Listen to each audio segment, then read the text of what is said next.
గొప్పగా చెప్పుకుంటున్నారు. మరి ఏదో చేస్తున్నాం, ఏదో చెప్పారు. విజయవాడ సిటీలో ఒక ఒక కార్యక్రమం, అంత పెద్ద కార్యక్రమం జరుగుతుంటే పోలీసులు అంతా ఎక్కడ ఉన్నారండి? అక్కడ ఏమైపోయారు?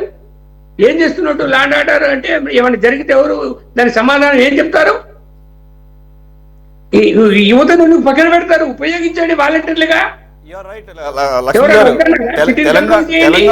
తెలంగాణలో రేవంత్ రెడ్డి గారు ప్రయోగాత్మకంగా ఈ ట్రాన్స్జెండర్స్ ఎవరైతే ఉంటారో ట్రాన్స్జెండర్స్ వాళ్ళు ఇలా రోడ్ల మీద ట్రాఫిక్ లో ఉండి సిగ్నల్ లైట్స్ పడినప్పుడు లేదంటే మామూలుగా కూడా ట్రైన్స్ లో ఈ రకంగా జనాల్ని ఇబ్బంది పెడుతూ అడుక్కోవడం ఎందుకు అని చెప్పేసి వాళ్ళని ట్రైనింగ్ ఇచ్చి వాలంటీర్లుగా ఈ ట్రాఫిక్ నియంత్రణకు వాడుతున్నారు. సరే, అది ఎంతవరకు విజయవంతమైంది ప్రయోగం, బట్ అదొక మంచి ఆలోచన. రెండు సమస్యలు తగ్గుతాయి. ఒకటి, వారికి ఒక మన పని మనం చేసుకుని డబ్బులు సంపాదించుకుంటున్న ఒక విశ్వాసం. రెండోది, మనల్ని ఏదో చూసి భయంతో ఇస్తున్నారు అన్న ఒక ఇది ఉంటుంది, అది పోతుంది. ఒక యాంటీ సోషల్ కల్చర్ పోతుంది. మూడోది, ట్రాఫిక్ నియంత్రణకి ఒక ఎడిషనల్ ఒక సిస్టమ్ ఒకటి ఫామ్ అయినట్టు. నాకు అది విన్నప్పుడు మాత్రం పర్సనల్గా I felt very happy about Revanth Reddy. I mean, ఆయన ఎవరి ఆలోచన అయినా కానీ ఆయన ఇంప్లిమెంట్ చేసినందుకు. సరే, ఏ స్థాయిలో చేశారు, ఎంతమంది వచ్చారు ఏంటనేది తర్వాత విషయం. మనం ఆ తర్వాత వాళ్ళు విధులు నిర్వహిస్తున్నప్పుడే విజువల్స్ కూడా మనం చూసాం. కాబట్టి మీరు అన్నట్లు ఖచ్చితంగా ప్రభుత్వం తలుచుకుంటే అనేకమైనటువంటి వ్యవస్థల్లో టెంపరీగా అయినా లేదు, అదే పేరు పెట్టండి, వాలంటీర్గానే పెట్టి వాళ్ళకి ఏదో ఇస్తున్నటువంటి దానికి మీరు చెప్పినటువంటి అమౌంట్ యాడ్ చేసి ఇస్తే they will feel much happy. ఇప్పుడు అన్ని అద్భుతంగా చేస్తారు. సివిల్ సప్లై కార్పొరేషన్ లోనే ప్రతి డీలర్ దగ్గర దాన్ని పెట్టమనండి సెక్యూరిటీగా. అవును, కార్పొరేషన్ డబ్బులు ఇవ్వనండి. 1000 కోట్ల వాళ్ళు వస్తూనే ఎన్ని బియ్యం వచ్చాయి, ఇక్కడికి ఎన్ని బియ్యం అమ్మాడు అని చెప్పి కూర్చోమనండి ప్రతి ఒక్కరిని. చూడమేమనండి బండారు ముందు బయటకు వస్తుంది కదా. రైట్. ఆలోచించాలని చాలా. Yes, okay. బాజీ గారు కంక్లూడ్ చేసేయండి సార్ ఈ వాలంటీర్ల వ్యవస్థ గురించి. అల్లాబక్ష్ గారు అయితే ఐ మీన్ అసలు అక్కడ లేని వ్యవస్థ ఉన్నట్లే చెప్తున్నారు. ఏది ఆయన మంత్రి గారు చెప్పింది ఆయన కాంట్రడిక్ట్ చేస్తున్నాడు. మంత్రి గారు ఏమో అసలు ఆ వ్యవస్థ లేదు, ప్రభుత్వ రికార్డుల్లో వాలంటీర్ల వ్యవస్థ అనేది లేదు, వాళ్ళని ఏం చేయాలో అర్థం కావడం లేదు, ప్రస్తుతానికైతే వాలంటీర్ల వ్యవస్థ రాష్ట్రంలో లేదని చెప్పేసి ఆయన కుండ బదులు కూడా చెప్పేశాడు. అలాగని చెప్పేసి సీఎం గారు ఏదో రకంగా వారిని అటాచ్ చేయండి అని చెప్పేసి అంటున్నారు, కానీ ఏం చేయాలో అర్థం కావడం లేదంటున్నాడు.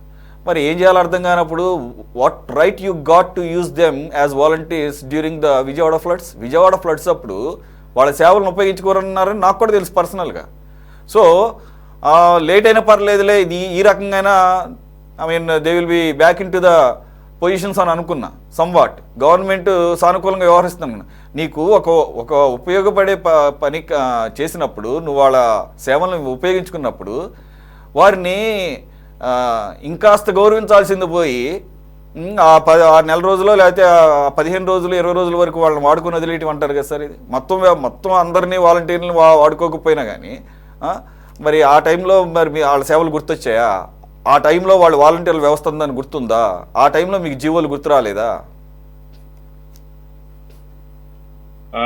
వాలంటీర్ల విషయంలో మరి చంద్రబాబు నాయుడు గారు ఎలక్షన్ ముందు కూడా ఒక ఫేక్ ప్రామిస్ చేశారండి అని అర్థమవుతా ఉంది. ఖచ్చితంగా ఇది ఫేక్ ప్రామిస్. ఎక్కడ ఈ వాలంటీర్లు 2,60,000 మంది వాలంటీర్లు అందరూ వెళ్ళి వైసీపీ పార్టీకి సపోర్ట్ చేసి వాళ్ళకి పని చేస్తారు, వాళ్ళకి పని చేయించుకునేకూడదు అనే ఒక ఉద్దేశంతోనే ఆయన ఆ రోజు వాలంటీర్లని మేము 10,000 జీతం ఇస్తాము, మేము తీసేయము, మేము ప్రభుత్వంలో భాగస్వాములు చేస్తాము, వాళ్ళ సర్వీసెస్ తీసుకుంటాము అని ప్రామిస్ చేశారు. 1,10,000 మంది ఎవరైతే రాజీనామా చేయించారో వైసీపీ పార్టీ నేతలు, వాళ్ళలో కొంతమందిని కూడా ఈ కూటమి పార్టీల ప్రజాప్రతినిధులు ఆశలు చూపించారు. ఏమని, మీరు అప్లికేషన్స్ పెట్టండి మాకు, మేము మళ్ళీ రీజాయినింగ్ చేయించుకుంటామని కూడా చెప్పారు. ఇదంతా ఎన్నికల ముందు జరిగిన తంతు అయితే, ఎన్నికల తర్వాత వీళ్ళ గురించి పట్టించుకోవడమే మానేశారు. మళ్ళీ వరదలప్పుడు అవసరం వచ్చినప్పుడు వాళ్ళ సర్వీసెస్ ని వాడుకున్నారు. అప్పుడు వాళ్ళలో కొంత ఆశ చిగురించింది, మా అవసరం ప్రభుత్వానికి ఉందేమో, మమ్మల్ని వదలరేమో, మమ్మల్ని మాట ఇచ్చినట్టుగా 10,000 జీతం ఇచ్చి పెట్టుకుంటారేమోనని పాపం ఆశపడి ఇవాళకి కూడా వాళ్ళు వేరే వ్యాపారాలకు వెళ్లకుండా ఎదురు చూస్తూ ఉన్నారు. ఇప్పుడు అల్లాబక్ష గారు చెప్పేది అవాస్తవం. ఏంటంటే వాళ్ళని ఎవరు ఉపయోగించుకోవటం లేదు. ఆ రోజు వరదలప్పుడు కొంతమందిని వాడుకున్నారు అంతే. వాళ్ళ సర్వీసెస్ ఇవాళకి ఎవరు ఉపయోగించుకోవట్లేదు. మేమేం కోరుతున్నామంటే వాళ్ళు కావాలా మీకు వద్దా, వాళ్ళకి మీరు ఉపాధి ఇస్తారా ఇవ్వరా అనేది తేల్చి చెప్పండి. చెప్తే వాళ్ళు ఏదో నిర్ణయం తీసుకుంటారు. మీ మీద ఆశలు పెట్టుకొని ఉండాలా, లేకపోతే మిమ్మల్ని వదిలేసి వేరే ఏదో ఒకటి వ్యాపకాలు చేసుకోవాలా, చిన్న చిన్న ఉద్యోగాలు వెళ్ళిపోవాలా చూసుకుంటారు. ఇవాళ మోసం చేస్తుంది ప్రభుత్వం వాలంటీర్ల పట్ల, అన్యాయం చేస్తుంది. పాపం 6 నెలల నుంచి వాళ్ళ ఉపాధి లేదు, జీతం లేదు, ఇల్లు గడవదు, కుటుంబాలకి పోషణ ఎలా సాధ్యపడుతుంది? ఇవాళ చాలా తప్పండి. ఏదైతే ఇలాంటి పనుల వల్లే ప్రభుత్వం ప్రజల యొక్క విశ్వాసాన్ని పోగొట్టుకుంటుంది. ఇలాంటి హామీలే వాళ్ళు అమలు చేయలేకపోతే రేపు పొద్దున సూపర్ 6లు ఇలాంటివన్నీ కూడా ప్రజలకు ఇచ్చిన ఏ నెరవేరుస్తారనే అనుమానం కూడా స్టార్ట్ అయిపోయింది. చిన్న చిన్న చిరు ఉద్యోగస్తులు వాళ్ళకి ఎంత అండి? వాళ్ళకి 10,000 ఇస్తానని వాళ్ళు అడిగారా ఇవ్వమని? మీరు ఇచ్చిన హామీ అది. వాళ్ళు ఎవరైనా మిమ్మల్ని అడిగారండి? అడగలేదు కదా. మీరు హామీ ఇచ్చి దాన్ని నిలబెట్టుకోలేకపోతే ఇంకా విశ్వసనీయత ఏముంటుంది? మీరు ఎదుటి పార్టీని, ఇంకా అపోజిషన్ పార్టీలని మీకు విశ్వసనీయత పోగొట్టుకున్నారనే అర్హత మీకు ఎక్కడ ఉంటుంది? కాబట్టి వెంటనే ఏదో ఒక నిర్ణయం వాలంటీర్ల పట్ల తీసుకోవాలని చెప్పేసి మేము కాంగ్రెస్ పార్టీ నుంచి డిమాండ్ చేస్తా ఉన్నాం. ఇవాళ వాళ్ళకి పని కల్పిస్తే ఇవాళ వాళ్ళు రోడ్ల మీదకి ఎందుకు వస్తారండి? ఇవాళ ధర్నా చౌక్ లో ఇవాళ అందరూ వాళ్ళు, అట్లాగే విలేజ్ ఆర్గనైజేషన్ అసిస్టెంట్స్ విఓఎస్ వాళ్ళు 15,000 మంది వాళ్ళు కూడా ఇబ్బందుల్లో ఉన్నారు. వీళ్ళందరూ కలిసి ఎందుకు ఇవాళ నిరసన కార్యక్రమం పెడతారు? మీరు చేసే చర్యల పట్ల వాళ్ళు హ్యాపీగా ఫీల్ ఉంటే కనుక వాళ్ళు ఎందుకు రోడ్ల మీదకి వస్తారండి?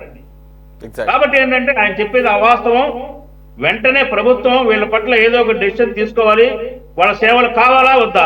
కావాలంటే తీసుకొని ఏదో అకామిడేట్ చేయండి, అక్కర్లేదో చెప్పేసేయండి.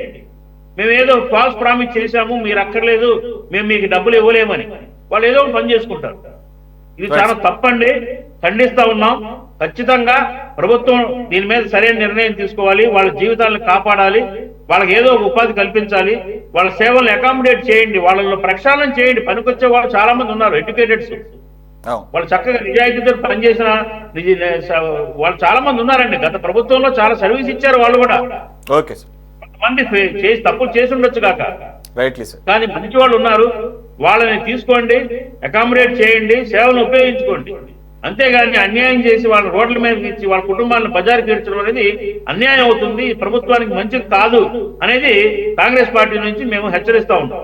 Right sir, thanks for joining Baji గారు, లక్ష్మణ్ గారు, అలాగే అల్లాబక్ష్ గారు. ఇది వాళ్ళ టాప్ డిబేట్. మరో అంశంతో మళ్ళీ కలుద్దాం. Stay tune to city 24/7.